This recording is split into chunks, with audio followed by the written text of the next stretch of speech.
असल बात सिर्फ इतनी है कि आपका भाई मेरे साइम का कातिल है। कत्ल किया है उसने मेरे साइम को। हमारे साइम का कातिल कोई और नहीं, दानियाल है। दानियाल ने मेरे साइम को कत्ल किया है। मुबारक हो दानियाल, तुम बाप बनने वाले हो।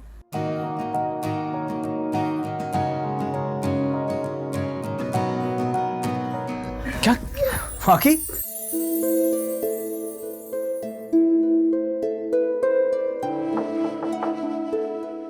रिदा, जी तायबू।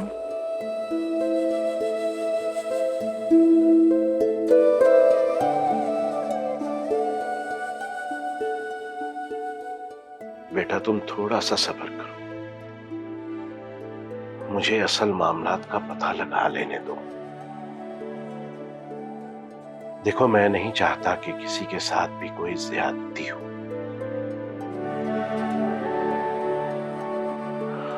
बेटा अगर दानियाल कसूरवार है तो तुमसे मैं ये बाप बन के वादा करता हूं कि उसे कभी माफ नहीं करूंगा, उसे उसके अंजाम तक पहुंचाऊंगा। लेकिन बेटा अगर दानियाल बेकसूर है तो फिर तुम भी उसे दिल बड़ा करके माफ कर देना। बेटा घर बड़ी मुश्किल से बसते हैं और उजाड़ने में सिर्फ 1 मिनट लगता है। 1 मिनट। अल्लाह तुम्हें खुश रखे, कभी कोई गम ना दे बेटा। एक तो सईद भी ना हर बात मुझसे छुप कर करते हैं। अब देखिए ना भाभी, अकेले रिदा को लेकर बैठ गए हैं। पता नहीं मासूम बच्चे क्या बोलते हैं। और सईद, उनको तो बहलाना फुसलाना खूब आता है। मगर ज़ैनब तुम सुन लो, अगर तुमने दानियाल को माफ किया तो तुम्हारा और मेरा कोई रिश्ता नहीं रहेगा। बड़ी मुश्किल से दिल कड़ा करके अपने बेटे के दुख को भुलाया भाभी मैंने, और दिल बड़ा करके आपको वापस लेकर आई। पहले भी आप मुझे दुख देकर गई थी, खुदा के वास्ते अब ऐसा ना कीजिएगा। भाभी, पहले भी आपको हमारी तरफ से बदगुमानी थी। पहले भी जो कुछ हुआ वो अल्लाह की तरफ से इम्तिहान था, और अब भी जो कुछ हो रहा है ये उसकी तरफ की आजमाइश है। और पहले भी हमने आपको दुख नहीं दिया और ना हम देंगे। भला हम आपको दुख देने के बारे में सोच भी कैसे सकते हैं? आप तो हमारी अपनी है। ज़ैनब, सारे अपने पराये होने में सिर्फ 1 मिनट लगता है। देखा नहीं रात से हम पर कैसी क़यामत टूटी है। मैं अपने बेटे के कातिल को कैसे माफ करूं? ये तो साइम के कत्ल को भूल जाने के बराबर होगा भाभी। सईद भाई रिदा को कोई अच्छी बात ही बता रहे होंगे, पूछ रहे होंगे उससे कि असल मामला क्या है। वो रिदा को जो समझाएंगे मैं अच्छी तरह जानती हूँ, और मैं नहीं चाहती कि वो रिदा को कुछ भी समझाए।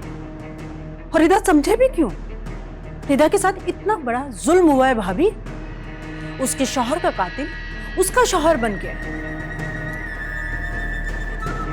ज़ैनब भाभी, अगर रिदा दानियाल के साथ वापस गई तो मैं जिंदगी भर आपको माफ नहीं करूंगी, बता रही हूँ मैं आपको। भाभी, अल्लाह को जो मंजूर, बस ये दुआ करें कि हमसे किसी के लिए बुरा ना हो।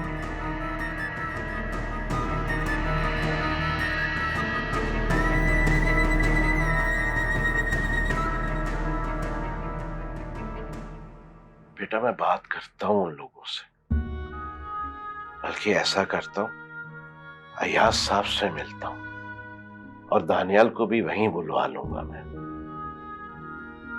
साइम का खून माफ नहीं कर सकती ताया जान, किसी सूरत नहीं। साइम का खून तो मैं भी माफ नहीं करूंगा,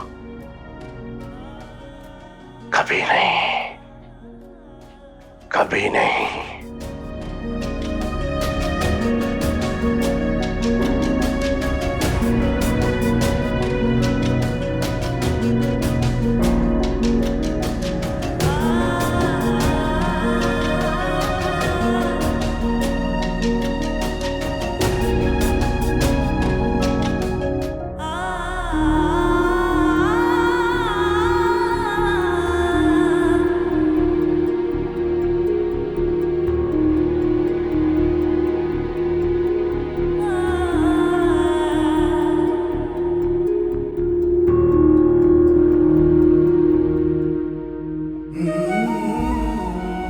अस्सलाम वालेकुम। वालेकुम सलाम भाई ना पा दे। बहन इतनी परेशान थी तो मैं कैसे ना आता।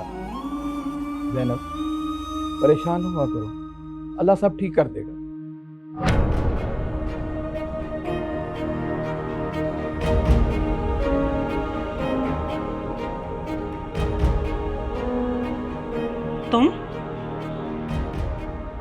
तुम यहाँ? तुम्हारी जुर्रत कैसे हुई यहाँ आने की मेरे बेटे के कातिल? एक कदम भी आगे मत बढ़ाना, यहीं रुक जाओ। तुम्हारी शक्ल देखकर इस वक्त जो मेरे दिल में नफरत आ रही है तुम सोच भी नहीं सकते। अभी इसी वक्त यहाँ से दफा हो जाओ। इसे आने दो नसीमा, अभी इसका जुर्म साबित नहीं हुआ।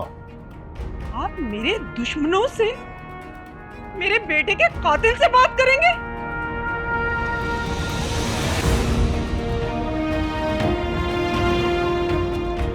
इसे समझाओ कुछ जाकर। सही साहब, ज़ैनब को हमारे साथ आने दो, ताकि जो बात होगी वो ज़ैनब के सामने होगी तो बेहतर होगा। ठीक है ज़ैनब, तुम भी आगे बैठो, आओ।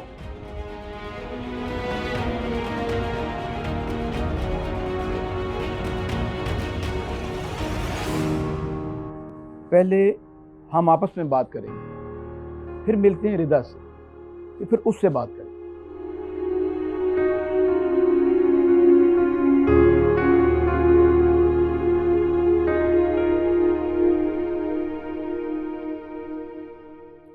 अम्मी आपका ब्लड प्रेशर बहुत हाई है, आप अपनी टेंशन को थोड़ा कम करें। बेटा टेंशन कैसे ख़त्म कर सकती हूँ?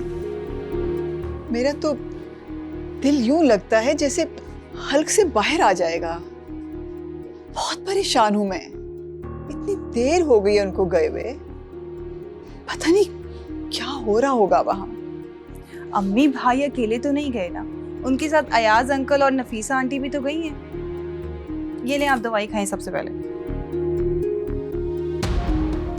देखो रफिया, ये जो घर के मामलात होते हैं ना, ये बंद मुट्ठी में रेत की तरह होते हैं।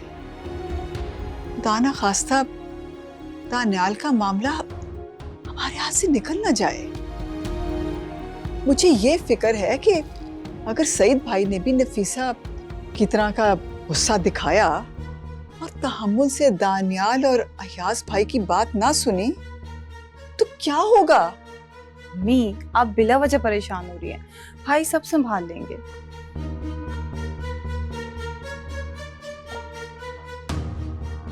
अब आपने दवाई खा ली है, अब आप आराम करें। मैं भाई को मैसेज करके पूछती हूँ और देखती हूँ वहाँ के हालात क्या हैं, ठीक है? अच्छा ना, मैं पूछती हूँ भाई से। अम्मी आपका ब्लड प्रेशर बहुत हाई है, आप प्लीज थोड़ा रिलैक्स करें। मैं पूछती हूँ भाई से। देखिए ना, वो पहले ही बहुत परेशान है, अगर उन्हें आपको पता चलेगा तो वो और परेशान हो जाएंगे। क्या आप उन्हें परेशान करना चाहती हैं?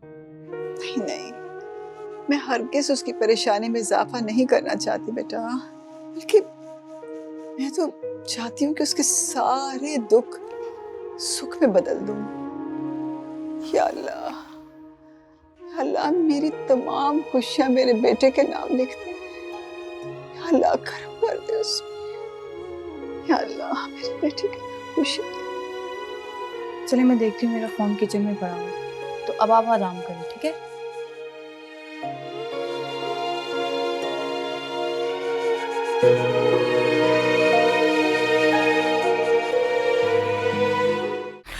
कोई हमारा साथ दे ना दे, मेरी तरफ देखो, हम एक दूसरे का साथ देंगे।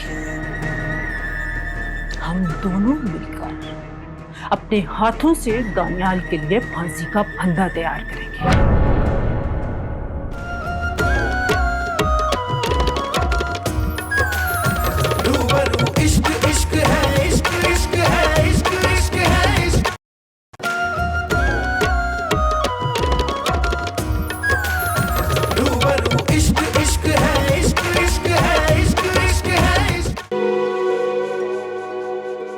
रिदा, बेटे तुम्हें याद है ना, साइम तुम्हें कितनी शिद्दत से चाहता था, कितना प्यार करता था तुमसे। उसकी सांसें तुम्हें देखकर चलती थी। उसकी खुशी सिर्फ रिदा थी, सिर्फ रिदा।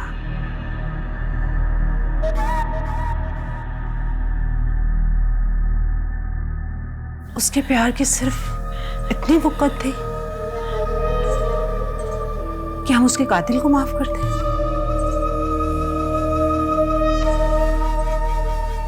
देखो मेरी जान, कि लोग लाख चाहें, दानियल का लाख साथ दे, उसके ऐप पर पर्दा डालने की लाख कोशिश करें, जितने मर्जी झूठ बोल रहे, तुम किसी बात पर यकीन नहीं करोगे।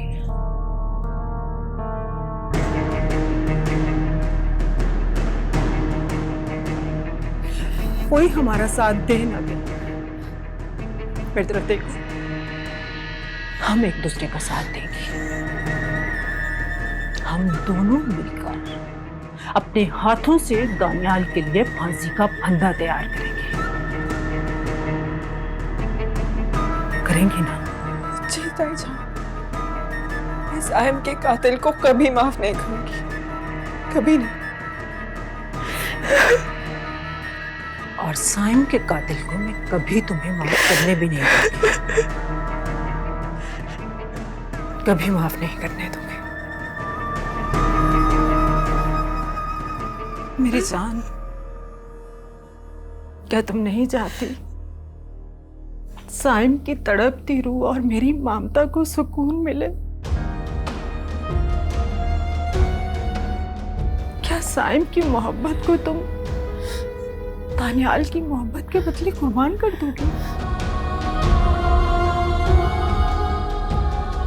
नहीं ताई अम्मी, कभी नहीं। ऐसे क्यों पूछ रहे हैं? तो फिर ठीक है, तुम मुझे प्रॉमिस करो, तुम उनमें से किसी से नहीं मिलोगे। वो लाख तुम्हारी मिन्नतें करें, फोन करें, तुम्हारे आगे हाथ बांधे, तुम्हारे पांव को भी इवन हाथ लगाएं, तुम किसी की बात पर यकीन नहीं करोगे। करोगी ना ऐसे? जी ताई अम्मी।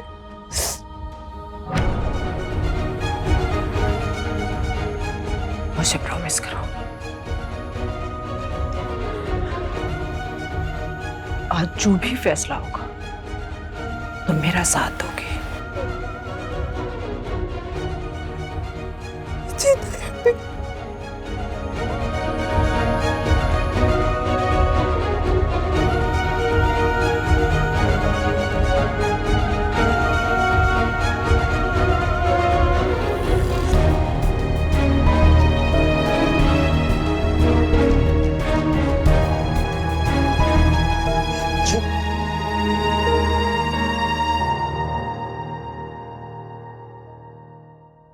यार तुम तो मसीहा थे, तुम तो इंसानियत की खिदमत करने का आज़म लेके डॉक्टर बने थे, तो फिर आपके सामने एक मजबूर और तन्हा इंसान बेबसी में मर रहा था, तो तुम उसे छोड़ के चले गए।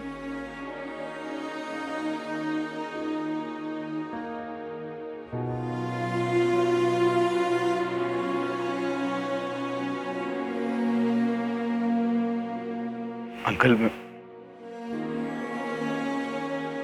मैं जानता हूं मुझसे बहुत बड़ी गलती हुई, मानता हूं मैं माफी के लायक नहीं हूं। हालांकि मैं तो उसे बचाने के लिए आया भी था उसके पास, तभी तो मेरे कोट में उसके खून के निशान और वो चेन मेरी जेब में भाग गिरी थी।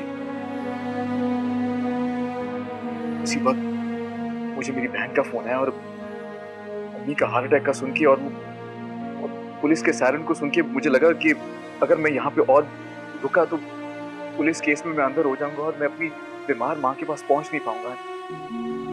सॉरी, प्लीज मुझे माफ कर दीजिए। गलती हो गई, भूल हो गई तुमसे। अरे मेरा बेटा तो तुम्हें मदद के लिए बुलाता रहा, और तुम उसे मौत के हवाले करके चले गए।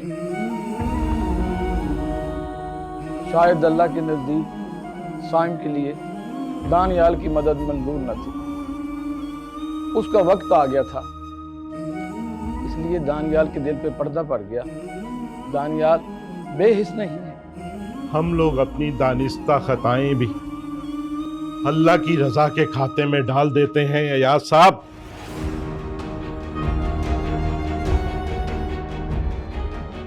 प्लीज मुझे माफ कर दें अंकल, प्लीज। नहीं, मैं इस बारे में अभी कुछ नहीं कह सकता। सुबह से तो मैं ये अपने आप को समझाता रहा कि तुमने देखा उसके साथ डकैती हो रही है और तुम अपना मुंह फेर कर चले गए, लेकिन तुमने तो उसे जानबूझ के मौत के हवाले कर दिया। ये बात मैं इतने आराम से नहीं भूल सकता। नहीं भूल सकता मैं। Uncle please. तुमने अभी मुझे सारा सच खुद तो बताया है। देखो, तुम मेरे बेटे के कातिल ना सही, लेकिन उसकी मौत के जिम्मेदार तो हो ना तुम। इससे पहले कि मैं ये सब भूलकर कोई और फैसला कर बैठूं।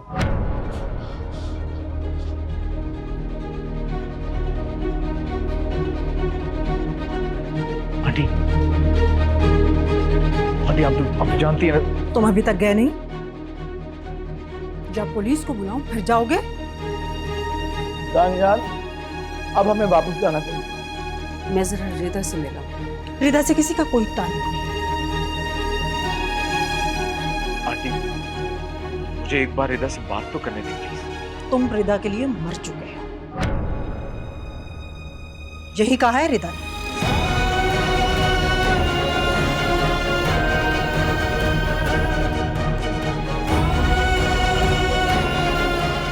बहन, कुछ तुम ही तो कीजिए ना।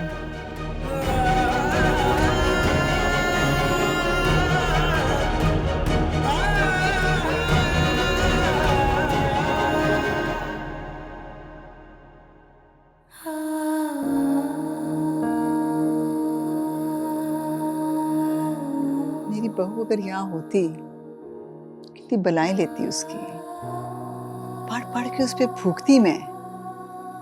उसके माँ बनने का सुनकर मैं कितनी खुश होती, प्यार करती उसको, सदके देती उसके।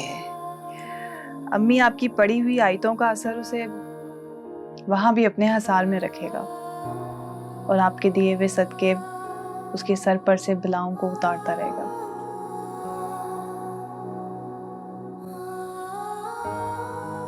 ये मुझे मेरी माँ ने दिए थे जब मैं माँ बनने वाली थी, जब तुम्हारे आने की इत्तला हमें मिली थी।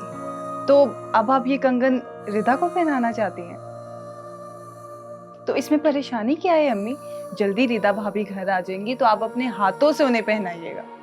1 हफ्ता हो गया है, ना वहां से कोई आया है, ना ही कोई इत्तला आई है। और दानियाल ने भी तो अपने आप को कमरे में बंद कर रखा है। हौसला रखें अम्मी, अयाज अंकल अपनी कोशिशों में लगे हुए हैं और सईद अंकल को तो उन्होंने काफी हद तक समझा लिया है। हाँ, अयाज भाई का ही एहसान है हम पे। वरना नसीमा तो तुल गई थी दानियाल को पुलिस के हवाले करने के लिए। अम्मी आप बस दुआ करें कि आयशा रिदा को समझा ले। पता नहीं रिदा का दिल इतना क्यों सख्त हो गया दानियाल के लिए। वो तो किसी की बात सुन ही नहीं रही है। मैंने उसको कितनी दफा फोन किया है, फोन ही नहीं अटेंड कर रही वो। अम्मी वो नसीमा आंटी के ज़ेरे असर है, शायद इसीलिए। ठीक कह रही हो तुम बेटा जाओ, जाके दानियाल को खाना दो। जी अम्मी।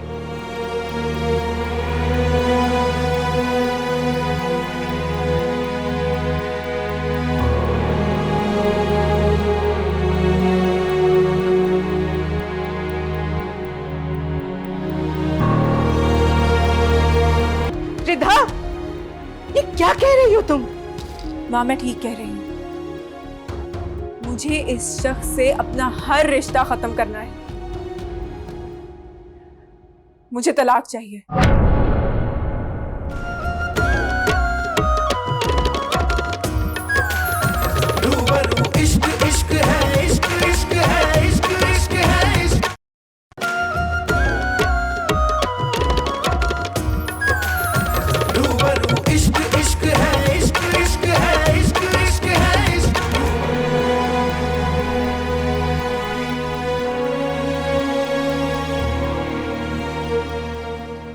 रिदा, बेटा उठ के नमाज पढ़ लो। चलो शाबाश। जो अपने दुख में नमाज को भूल जाता है ना, इब्लीस उसकी मोहब्बत को नफरत में बदल देता है। दानियाल साइम का कातिल नहीं, बाकी अल्लाह उसकी भूल को माफ करने वाला है।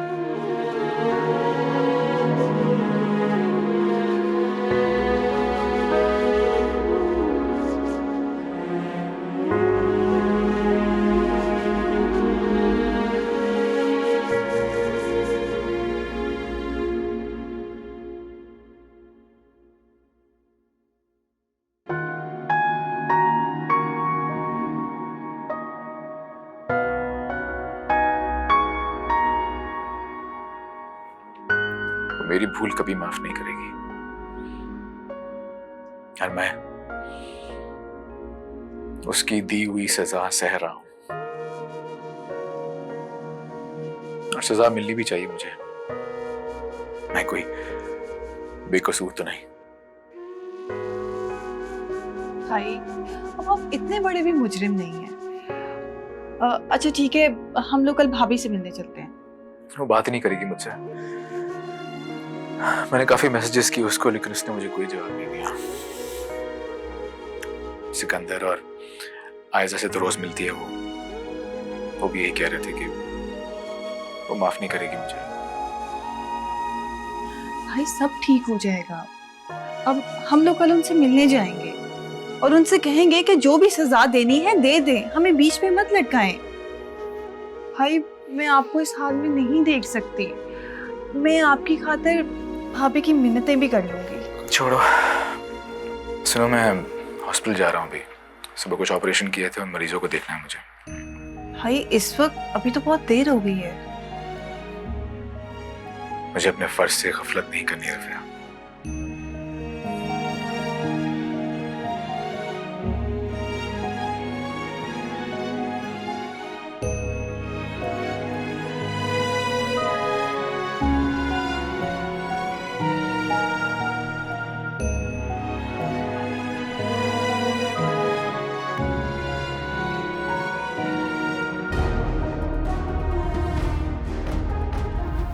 आपके कोर्ट में वो लॉकेट कैसे आया?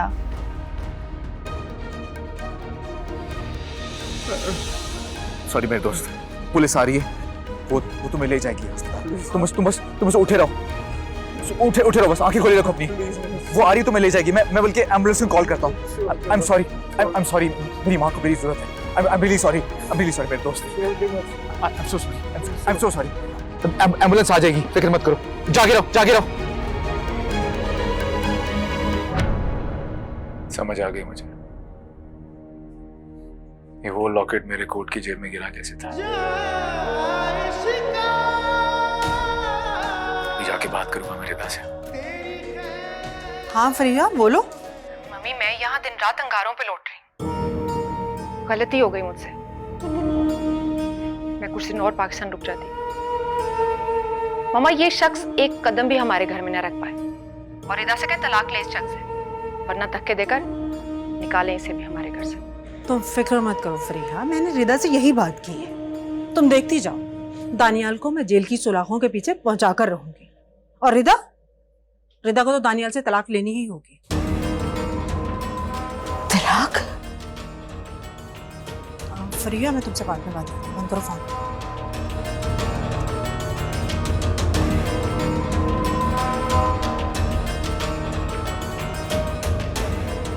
रिदा तलाक नहीं लेगी। अस्सलाम वालेकुम। आंटी आंटी प्लीज प्लीज मुझे एक मौका दें, मैं मेरी बात करवा दें, सब कुछ ठीक हो सकता है आंटी, प्लीज समझ लें। तुम यहाँ क्यों आए हो? रिदा मैं तुमसे बात करना चाहता हूँ, मेरी बात सुन। मुझे तुमसे कोई बात नहीं करनी। जब मैंने सिकंदर भाई और आयशा को कह दिया था कि मुझे तुमसे बात नहीं करनी, फिर यहाँ क्यों आए हो? क्यों नहीं, मैं तुम्हारे पास आने का हक रखता हूँ, शौहर हूं तुम्हारा मैं। नफरत है मुझे तुमसे, इतनी नफरत कि तुम्हारा नाम मेरे नाम के साथ भी जुड़ता है तो मुझे अपने आप से भी नफरत हो जाती है। मैं तुम्हारे साथ नहीं रहना चाहती, मैं ये ताल्लुक खत्म करना चाहती हूँ।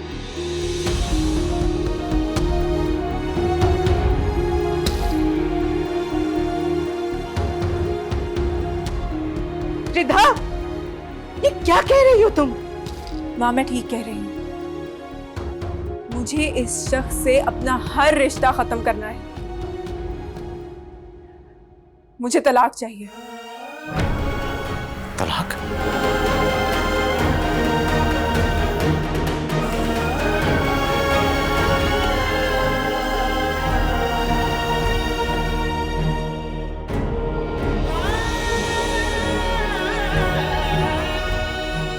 अभी अभी जो लफ्ज मुंह से निकाले, क्या वो ठीक थे? मैंने ऐसा क्या कह दिया माँ? ये बात जानती हो ना तुम कि अल्लाह तुम्हें कितनी बड़ी नेमत से नवाजने वाला है, माँ बनने वाली हो तुम। और ये वक्त ऐसी बातों का नहीं होता। माँ आप मेरे गम को महसूस करें और आप मुझे बताएं कि क्या मैं उस शख्स के साथ रह सकती हूँ? मुझे उससे साइम के खून की बू आती है। बेटा मेरी बात समझने की कोशिश करो। मुझे आपकी कोई बात सुननी ही नहीं है ना माँ। आप प्लीज मुझे कुछ मत समझाएं, मुझे कुछ मत समझाएं, क्योंकि मैं आपकी कोई बात नहीं सुनने वाली। मैं आपको बताए दे रही हूँ, अगर आपने मुझे ज्यादा मजबूर किया तो मैं अपने साथ खुद कुछ कर लूंगी। रिधा, तुम अपने होश खो बैठी हो। क्या हो गया है तुम्हें? मैंने कभी सोचा भी नहीं था कि तुम इस तरह से अपने होश खोगी। क्या यही मेरी तरबियत है? यूं तुम अल्लाह की रहमत से मायूस होगी? माँ तो फिर मैं क्या करूं? बेटा इन दिनों में तो ऐसी बातें मत करो। और क्या तुम नहीं जानती, जब तक तुम्हारा ये बच्चा इस दुनिया में नहीं आ जाता तुम्हें तलाक नहीं हो सकती। और उस वक्त तक अल्लाह से रुजू करो। हो सकता है कोई बेहतर रास्ता निकल आए। अच्छा वक्त बीत चुका माँ, अब मेरी जिंदगी में कभी अच्छा वक्त नहीं आएगा, कभी नहीं। अपने बच्चे के बारे में सोचो रिधा, उसकी खुशियां महसूस करने की कोशिश करो। क्या तुम्हें अपनी धड़कनों में उसकी धड़कनें सुनाई नहीं देती?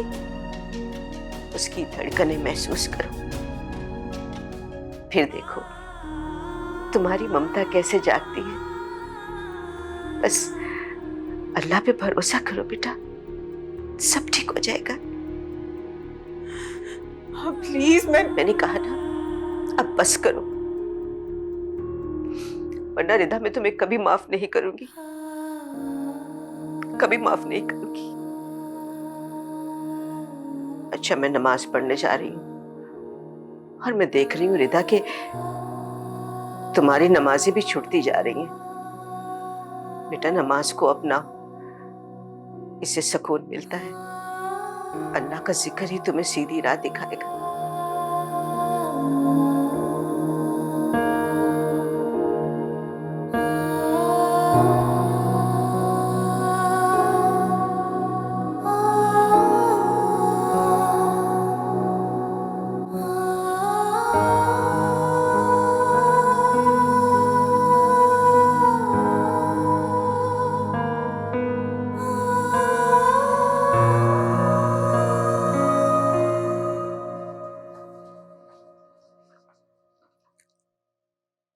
इतना क्यों परेशान हो रहे हैं?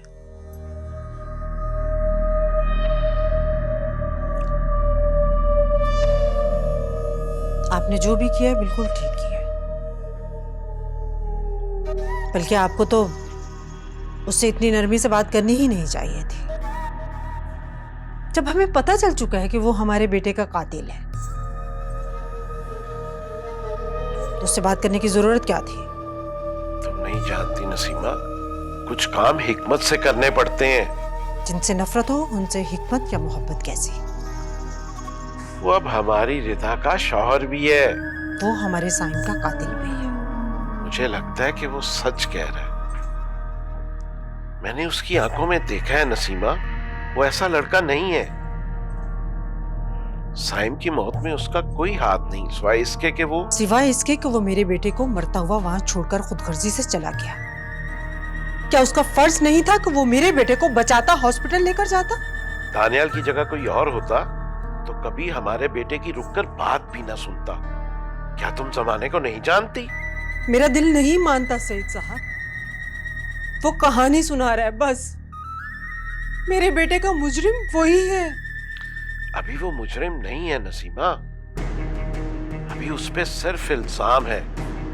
सही या गलत होने का 50-50 चांस है। अच्छा, आपने अपने घर में खुद ही अदालत लगाई। लोग आएंगे, अपनी कहानी सुनाएंगे और आप अपना फैसला सुनाएंगे उनको। मेरा बेटा नहीं रहा, उसके कत्ल की बात हो रही है। क्या मैं अदालत लगा सकता हूँ? आपको सिर्फ सजा सुनानी चाहिए।